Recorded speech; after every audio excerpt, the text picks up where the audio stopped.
Bonsoir à toutes et à tous. À la une de l'actualité ce soir, à 2 jours de l'ouverture du salon de l'agriculture, des éleveurs alsaciens se préparent au concours. Exemple avec un éleveur de Petit Landau, candidat au prix national pour l'agrobiodiversité animale. Le Pelpas Festival revient en mai pour une 3e édition encore plus éclectique. Et puis, à l'heure des vacances scolaires, le Stride de Strasbourg propose des stages de VTT. Mais pour commencer, selon l'Institut national de recherche agronomique, plus de 80% des races agricoles régionales sont considérées comme menacées d'abandon en France. Pourtant, quelques éleveurs décident d'œuvrer à la préservation de certaines espèces animales. C'est le cas d'un éleveur alsacien de Petit Landau. Depuis bientôt 4 ans, il contribue à sauvegarder la chèvre de Lorraine. Il est candidat au prix national pour l'agrobiodiversité animale qui se tiendra au salon de l'agriculture, qui ouvre ses portes ce week-end. Marine Zis est allée à sa rencontre. Une chèvre, tout le monde en a sûrement déjà vu, mais peut-être pas celle-ci. Il s'agit d'une chèvre de Lorraine. Elle se caractérise par son pelage gris moucheté. Il y a une dizaine d'années, elle était menacée de disparition. Aujourd'hui, grâce à des éleveurs comme Xavier Rollet, on en recense environ 1 millier en France. Et on peut désormais ajouter à ce chiffre la petite dernière de son élevage, qui a tout juste une semaine. Je suis inscrit à l'association des Amis de la Chèvre de Lorraine et donc ça forme comme un réseau si vous voulez et on peut comme ça se prêter des boucs reproducteurs afin de diversifier le sang lorrain et éviter la consanguinité.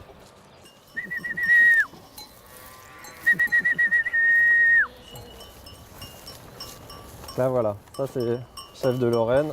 Dans le troupeau de Xavier Rollet, les chèvres de Lorraine se mélangent à d'autres races ainsi qu'à des moutons. Leur rôle, entretenir des terrains. L'éleveur propose en effet de l'éco-pâturage. À la base, j'ai travaillé en bureau d'études en tant qu'architecte paysagiste et j'ai eu plusieurs fois le cas où j'ai dû faire nettoyer des zones qui étaient vraiment difficiles d'accès et c'est là où j'ai eu le déclic. Je me suis dit bah oui, pourquoi pas, je suis à la base fils d'agriculteur. Je dis tiens, on va changer l'image des zones industrielles, améliorer, travailler sur des défis un peu plus compliqués au niveau environnemental et amener vraiment des réponses. Xavier Rollet se verra peut-être décerner le prix national de l'agrobiodiversité animale pour son travail. À la clé, un chèque allant de 4 000 à 10 000 euros. Les résultats seront dévoilés dans une semaine, le 28 février, au Salon de l'Agriculture à Paris. Et puis une boutique de vélos solidaires vient d'ouvrir à Strasbourg. À l'origine de cette initiative, Emmaüs Mundo, qui a souhaité créer un lieu dédié à la bicyclette et aux articles de sport.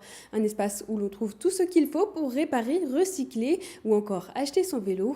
Et tout ça à moindre prix. Adeline Piron.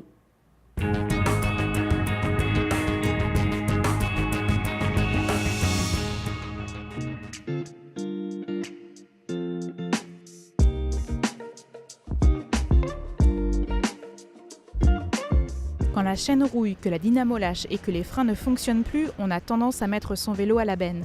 Pour Méli-Mélo, la boutique d'Emmaüs Mundo, rien ne se jette, tout se transforme. Depuis le 11 février, les 2 roues sont recyclées, retapées et revendues.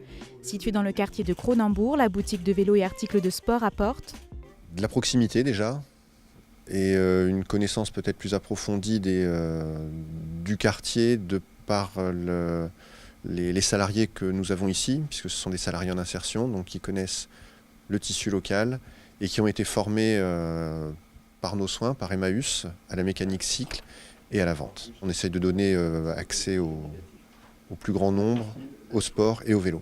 Philippe Viard est un passionné de vélo. Il a été commerçant dans une autre vie et puis un jour, il s'est lancé dans l'aventure Emmaüs.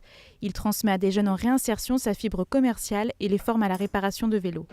Ça m'a permis d'apprendre la mécanique vélo, vu que j'ai suivi une formation de 4 mois avec Emmaüs Mundo. J'ai toujours été passionné de vélo depuis tout petit, réparer mon vélo, je faisais ça déjà gamin. Mais voilà, c'est un peu un hobby, je le prends même plus comme du travail, c'est de la passion en fait. Comme Akram, 2 autres de ces jeunes en réinsertion travaillent avec passion à la boutique qui propose des prix solidaires. Ici, on peut donc acheter à bas prix vélos et articles de sport, faire réparer sa bicyclette. Et puis, si l'envie de mettre les mains dans le cambouis vous prend, c'est possible le mardi soir. L'asso Les Accros du vélo s'empare de l'atelier de 18 à 20 heures pour apprendre soi-même à entretenir sa monture. Une bonne idée dans une ville qui compte plus de 600 km d'itinéraires cyclables.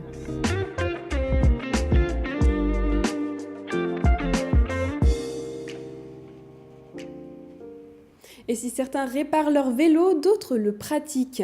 En pleine vacances scolaires, le plus grand bike park indoor d'Europe ouvre ses portes aux cyclistes débutants comme confirmés. Le Stride propose notamment de s'essayer à la pratique du vélo tout-terrain. 12 000 m² sont mis à la disposition des stagiaires pour apprendre et pratiquer à son rythme. Fanny Kunz. Roue levée, pied au plancher, prêt à slalomer et franchir les bosses, ce matin, des enfants de 5 à 13 ans s'éclatent au Stride Indoor Bike Park de Strasbourg. Pendant les vacances, on y propose des stages de vélo tout niveau et tout public. Les jeunes pilotes sont encadrés par Laurent et Gilles. Ils leur expliquent la bonne pratique du vélo. On met en place des stages de vélo pour aider un petit peu les pratiquants à améliorer leur technique. On regarde comment ils maîtrisent leur vélo. En fait, il y a 3 fondamentaux dans la pratique du vélo, c'est l'équilibre, la propulsion et les trajectoires. Donc c'est vraiment on va dire les bases du vélo, et en fait on va travailler ces différents thèmes sur différentes pistes tout au long du stage. Dans cette ancienne gare de marchandises réhabilitée, 12 000 m² sont consacrés au fun à vélo. Divers parcours et agrès sont proposés dans ce temple du 2 roues. À un moment, on a fait des pistes à l'envers, on a fait des pistes à l'endroit. J'ai fait des bosses, des gros virages. C'est bien parce que j'apprends des sauts, des roues levées, des roues arrière levées. On apprend plein de choses et ils nous montrent des techniques pour s'améliorer.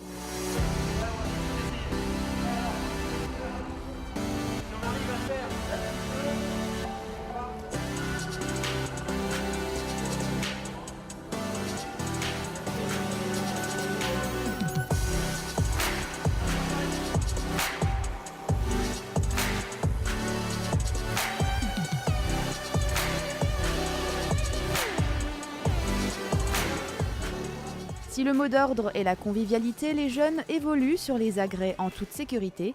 On se défoule en suivant des règles de bonne conduite. L'idée, c'est vraiment de les rendre autonomes et de les rendre plus aguerris sur leur vélo pour qu'ils aient une pratique raisonnable et raisonnée. En plus des stages pour enfants, le Stride propose des soirées 100% féminines. La prochaine aura lieu le 7 mars à 17h à l'occasion de la Journée des droits de la femme. Au programme, 1 heure d'amusement avec matériel et kiné à disposition et cocktail en prime. La programmation du Pelpas Festival 2019 est dévoilée. Du 16 au 18 mai, Cocoroco, Baloji et la Dame Blanche seront sur scène au Jardin des Deux Rives. Artistes émergents ou confirmés, locaux ou internationaux, ils seront une quarantaine à jouer. 3 jours de concerts et d'animations organisés par l'association Pelpas attendent les festivaliers pour cette 3e édition.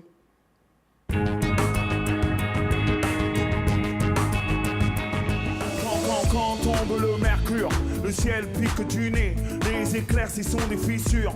Dans un plafond goudronné, encaisser le choc thermique.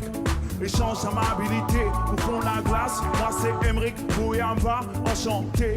Mon prénom catholique est un passe-roi à ma couleur. Dans les familles à salaire unique, on fait du 5 € de l'heure. Les chapiteaux du Pelpas Festival se dresseront à nouveau en mai prochain, avec au programme toujours plus de découvertes. Ce rendez-vous musical de plein air, créé à l'image des festivals d'été, est devenu incontournable depuis sa création il y a 3 ans. Et cette année, quelques nouveautés attendent les festivaliers. On a agrandi un peu le site, donc l'an dernier on était sur une capacité à 2200 personnes par jour. On passe à 2500 là avec l'agrandissement un peu de la zone de la militante. Ensuite en termes de programmation, on a décidé d'éclater en fait les styles. C'est vrai que jusqu'à l'an dernier ce qu'on faisait c'était un soir hip-hop, un soir rock électro, un soir plus festif. Là cette année on fait vraiment de tout. Là il y aura du rap qui s'enchaînera avec de l'afrobeat, qui s'enchaînera avec du rock, etc. Avec une quarantaine d'artistes locaux, nationaux et internationaux, les pelouses du Jardin des Deux Rives vont vibrer au rythme de sonorités diverses et avec des noms pas toujours connus, l'affiche favorise les artistes émergents.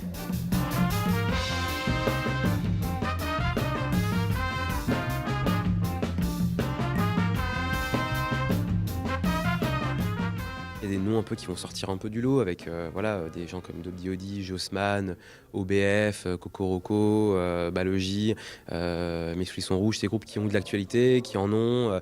Mais on va pas courir même sur les années à venir. On a envie de se dire on présente un festival un peu global. Là l'idée je pense en tout cas qu'on a réussi à faire un peu une affiche un peu qui sort un peu des sentiers battus, des choses un peu plus qui va susciter plus de curiosité chez les gens quoi. Et pour promouvoir la scène locale, les Versus sont la clé, un duel musical entre deux groupes pour offrir un temps de scène à davantage d'artistes.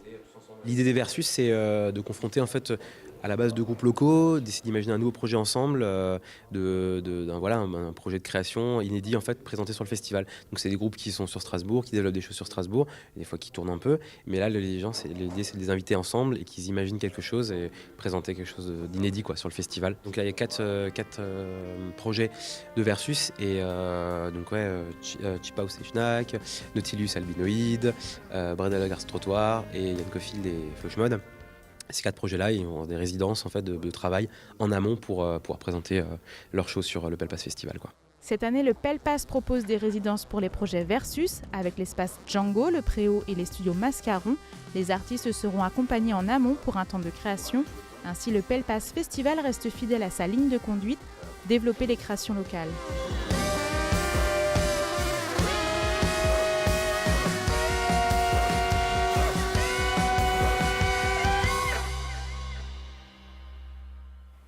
Tout de suite, l'image du jour d'Olivier Anne. Bien sûr, certaines ululent, mais d'autres bubulent, frouent ou tutubent. Si vous voulez tout savoir sur les chouettes, rendez-vous le vendredi 1er mars à 19h devant la mairie de Stutzelbronn, dans le parc régional naturel des Vosges du Nord. Ce sera la 13e édition de la Nuit de la Chouette, qui ne se déroule que tous les 2 ans. Une soirée conviviale autour de jeux et d'un chouette apéro pour découvrir ces rapaces nocturnes. Une soirée suivie d'une sortie pédestre à l'affût des cris des oiseaux. La soirée est gratuite, prévoyez de bonnes chaussures et une tenue adaptée à la météo, ainsi qu'une lampe de poche.